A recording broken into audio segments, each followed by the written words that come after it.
In this video, we will talk about section 2.2, Graphs Picturing Growth. Graphs allow us to visualize information, which helps see patterns that may not be readily apparent from a table. A graph reveals visually where the function is increasing or decreasing and how rapid the change is. We'll talk about two types of graphs, a scatter plot and a line graph.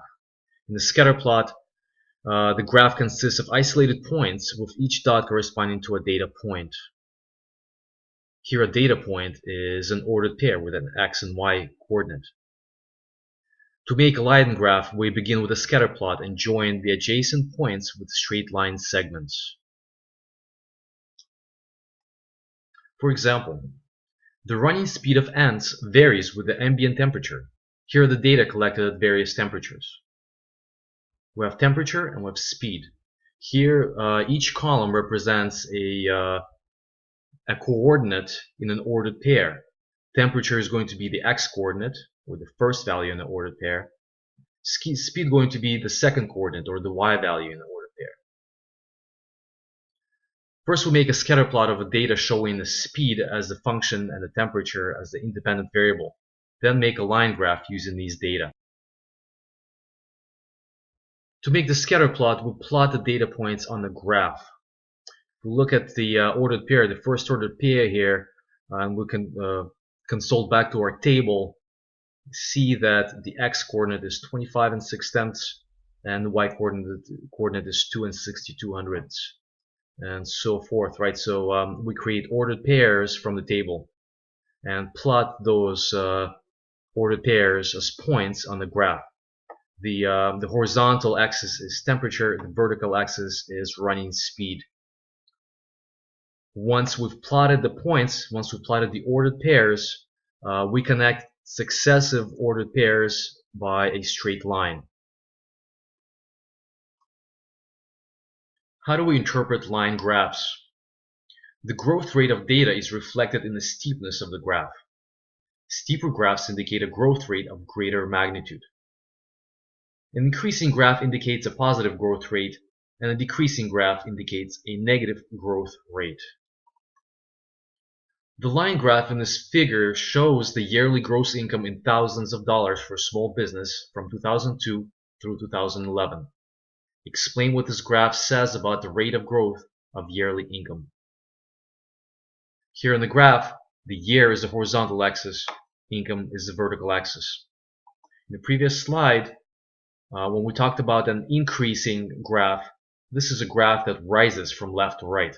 This portion of the graph is an increasing portion of the graph. Now, a decreasing portion of the graph is the part of the graph where the graph is falling from left to right. This part of the graph is a decreasing portion of the graph. We can say that the annual gross income for small business has increased from 2002 to 2004, then stayed steady from 2004 to 2006, then it decreased from 2006 to 2009, and then it increased from 2009 to 2011. The minimum value of this graph is the ordered pair 2009 and 70,000. It's the minimum value because it is the lowest value on the graph. It has the lowest y value. Since the growth is increasing from 2002 to 2004, we say that the growth rate is positive for the years 2002 to 2004. This is the case for years 2009 to 2011. The growth rate is positive, and so the income is increasing. For the years 2006 to 2009, the growth is negative, the growth rate is negative, so the income is going to be decreasing.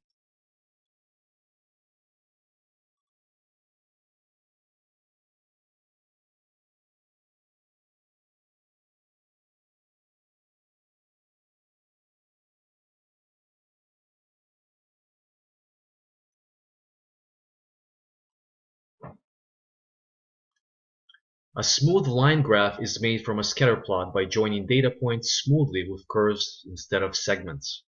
For example, the graph of the amount of toxic waste remaining as a function of time is decreasing at a decreasing rate. Sketch an appropriate graph for the amount of toxic waste remaining as a function of time. What we're given here is that the graph of the amount of toxic waste remaining as a function of time is decreasing at a decreasing rate. So the amount of waste is decreasing, but it decreases at a decreasing rate. So initially it may be decreasing by 1 unit per 1 unit change in time, and then it's going to decrease by maybe half a unit per 1 unit increase in time, and then it's going to decrease by a quarter of a unit by when the time is increasing by one unit. In practical settings, the growth rate has a familiar meaning. In the figure below, where you can see the population that increases from a time and then begins to decrease. Right, so the population is increasing from 0 to 3, and it decreases from 3 to 5. Notice that the function is rising from left to right. It's an increasing function between 0 and 3 on the x-axis.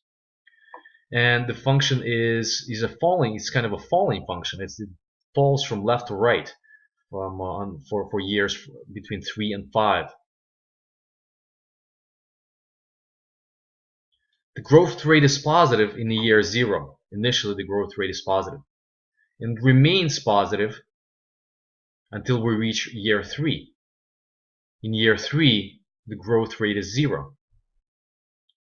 After year 3, the growth rate is negative. Here is another example. Ecologists have closely studied the deer population on the George Reserve in Michigan. A graph of a population over time is shown below. Here the horizontal axis represents the number of years since observations began, and the vertical axis represents the number of deer present. 1. Give a brief general description of how the deer population changes over the 10-year period shown. 2. Estimate the time at which the population is growing at the fastest rate.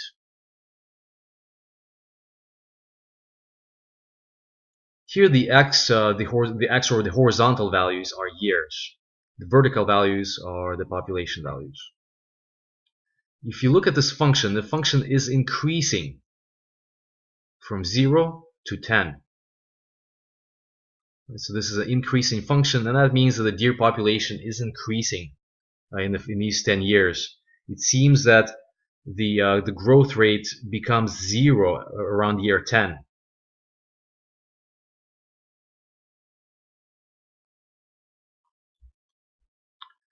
Between years 0 and 4, or maybe 4.5, this function is increasing, the population is increasing, and it's increasing at an increasing rate. Right, so it's increasing, and the rate of this increase is also increasing. So this function increases at a higher rate.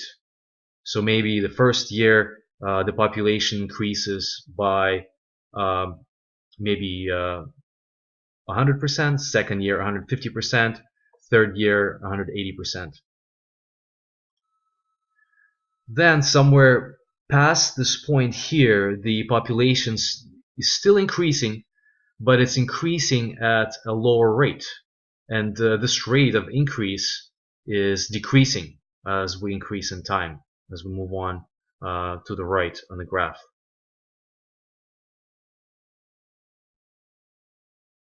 It seems the population grows the fastest at around 4.5 years. When we near year 10, the growth rate is nearly 0 here, and this means the population is stabilized at this value right here, which is approximately 175.